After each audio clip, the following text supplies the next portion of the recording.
Hey guys, what is going on? So please welcome to video tutorials for C++ programming language, and in this video we are going to learn about basic input outputs in C++.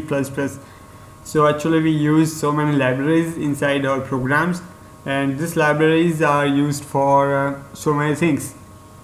Each library is unique and it does some different things. So we are going to look for some libraries. So Iostream stands for input output stream. So we know input, we know output. And what is stream? So stream is just a sequence of bytes. Okay, so we are going to learn about three libraries. So first library is Iostream. So we know this library, we use this in C++, and in C language we use standard input output.h. So Iostream is just contains the definitions of objects like cin, cout, CERR. We know cin, we know cout, but what is CRR? So we will look for this later. Okay, I'm sure to show you about this, but for now we are just going to skip that because that is not of our use for now. When we start writing so big programs and we implement some new things, we will use that things. Okay. And another library is IOMANIP. So that stands for input output manipulator. So what this does actually, so this contains definitions of set W. So what is set W? Set W will just print all the things on the right hand side of the line. So not of the line, but we'll learn about this later. Okay, because this is also not of our use for now. I'm sure to teach you that later. And the last one is Fstream. So why we use Fstream? So Fstream is used to take inputs and show outputs in other files, not on the keyboard and your monitor. What we do in Iostream? In Iostream we just take inputs using cin from the keyboard, and we show output using cout on the monitor or your desktop.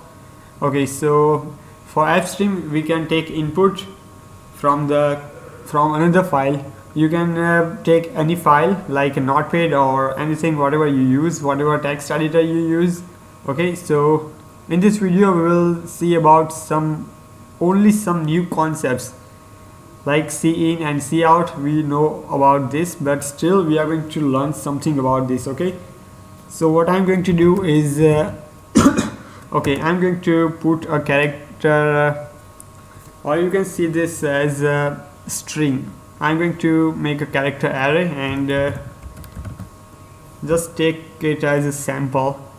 Okay, so I'm not going to provide any size in this. In C++ it's okay if you are not going to tell the size, but in C programming it will generate error. And I'm going to give it values. So I'm going to print over here object oriented. Okay, and at the end we can go for /n, and the semicolon should be here, and we can just put cout here. I'm just going to put it as output on the screen. So okay, no need to do this. I'm just going to put a sample over here, and okay, so no need to put a /n over here. When we put this, we can use /n, or we can just put this. And what this does actually, this will just print the output, nothing else. So you can say this over here. This is very easy, nothing new over here. So we are going to do something new. So what we do for cin, that is also the same thing.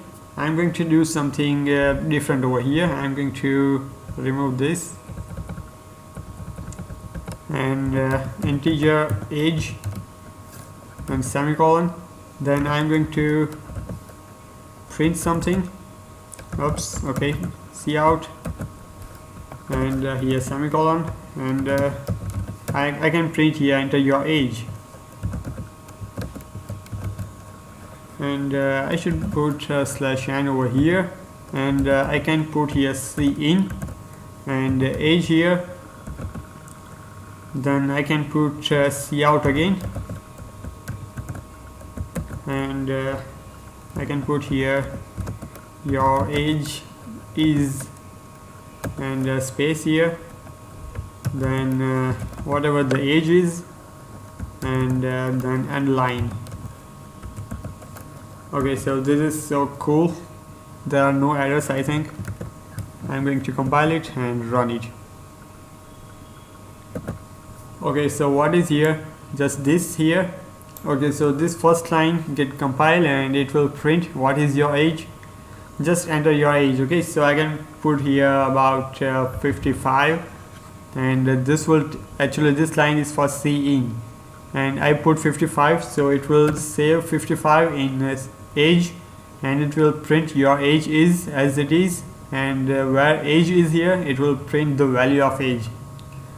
Okay, so what new is here? If I put this over here and here, so it will not print the value of age. It will just put the word age over there. So this is it. If I put 55 over here, your age is age. So here no value of age is here. So this is also easy. We have done this in previous practicals. Okay, so what actually CERR used for? So it is just used for to show errors. This will actually give you output a little bit faster than cout and cin. Nothing else. Okay, just buffered standard error stream. This is used for errors. If you are writing so big programs, then probably you get some errors, and if the program is so big, it will take so much time to find errors, and that's why we use this. So I hope you like this video, and stay tuned for the entire series, and don't forget to subscribe. See you later in the next video.